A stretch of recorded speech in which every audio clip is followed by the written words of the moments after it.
In this video, I'll show you how to access the clipboard on your Android device. If you find this guide helpful, please don't forget to like the video and subscribe for more content.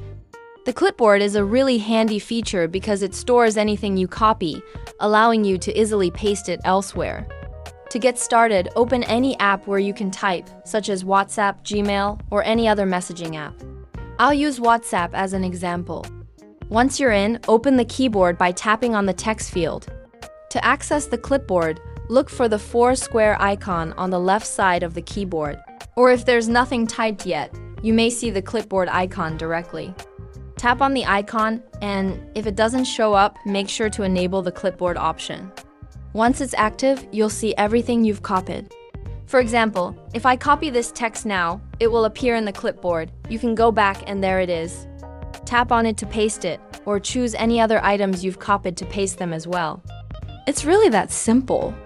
If this video helped, please give it a thumbs up for more helpful tips.